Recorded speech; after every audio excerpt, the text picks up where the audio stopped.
Okay. So this is the second part of where they meet, or where Dido shows up. Tum, line 505. Tum in foribus Dei in, oh sorry, not in, I've put those in there because the book told me.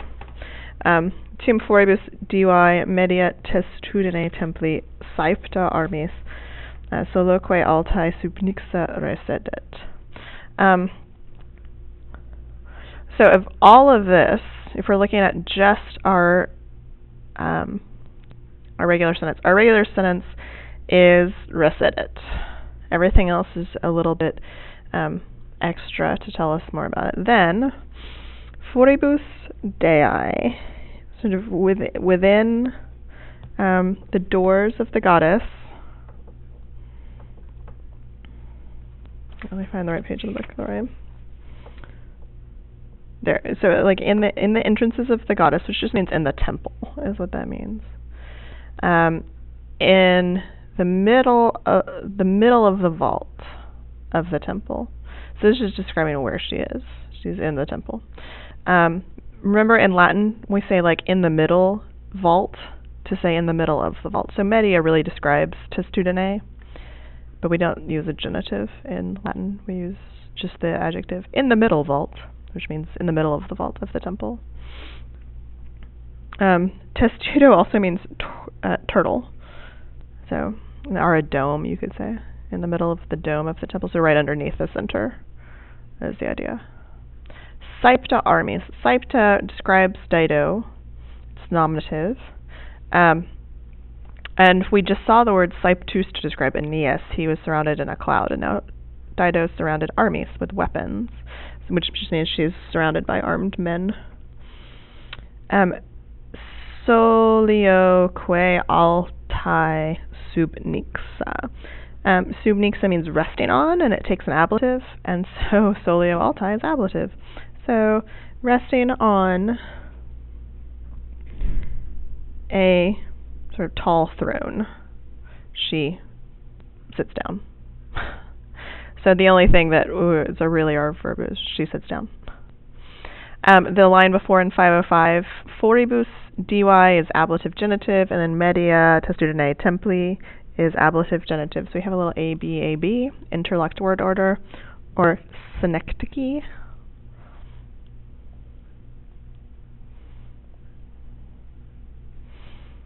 Okay, so that's what she's doing. She's in the temple, surrounded by people on a high throne, sitting down. And so what she's doing in the temple, Jura dabat legesque viris. She was giving Jura legesque. Jura and legesque are pretty much synonyms, laws and laws.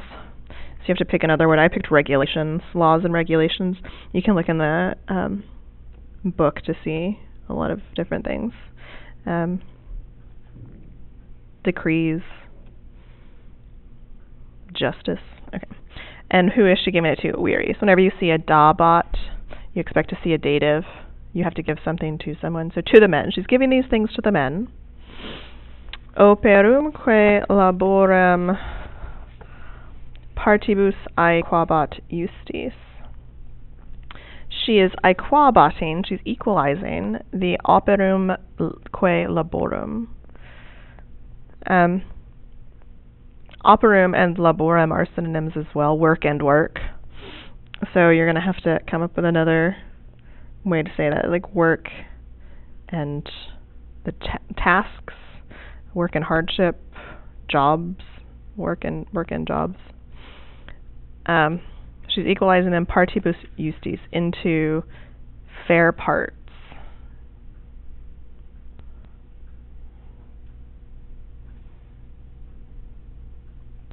Out sorte trahebat, or she was giving them out sorte by lots, like by lottery, by chance.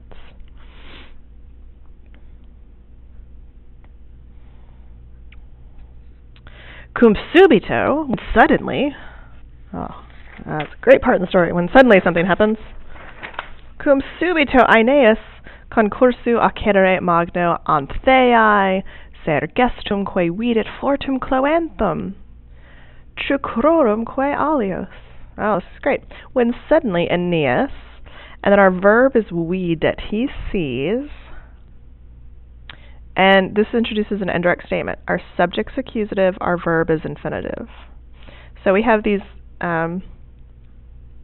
accusatives here, antheia, sergestum, and fortem cloanthum, who are Aeneas' friends that he was looking for when he went up on the mountain. Do you guys remember that? He was so sad because he didn't see them.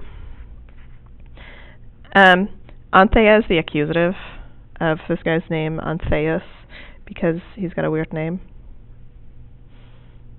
So he sees that Antheus and Sergestus and brave Cloanthus accedere approach concursu magno in a large crowd.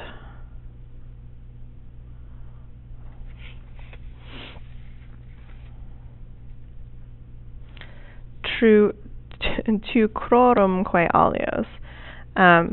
Tru crorum is genitive.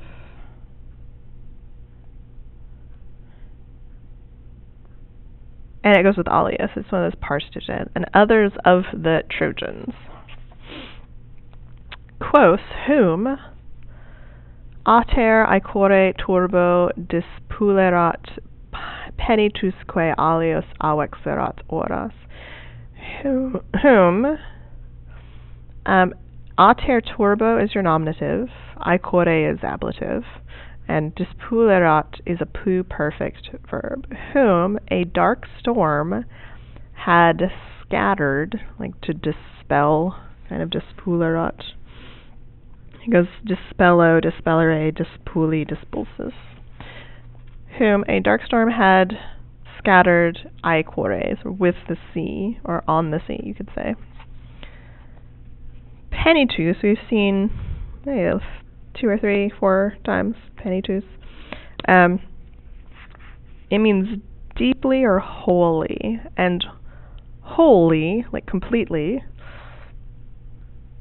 had borne away alios oros. There's an understood odd there the book will tell you about. Odd alios oros, to other shores.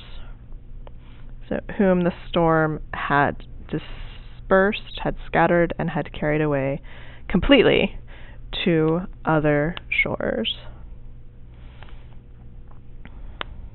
Alright, so what I would like you to do is I'd like you to go back individually. Let me start over. I would like you guys to work as a group, and I would like you each to have a particular job. One person needs to have a translation open, probably on your phone, or you could use the computer, to check what you guys have. So find, I like to use the one that's like poetryandtranslation.com, I think, yeah. And kind of find where you are in the translation so you can check. One person needs to have their book open and make sure all the notes in the book are being noticed, because that's what notes are for. And the book will also help you with vocab. So if you have questions about vocab, the person with the book open should be the person responsible for looking for the words in the vocab. And then one person should have William Whitaker, probably on your phone, or again, you could use the computers, to check for things like tenses and cases of any words that you're not sure of. And then I need you to work through the rest of the line. I'd like you to try to get through the next page would be great, but, however far you can get. And if you have any questions, I can help you, but I'm going to be working mostly with the Latin 3s today. So let me know if you have any questions about the stuff that we went over, and then I would like you to work together and help each other and use your translations and use your resources. And, yeah. All right.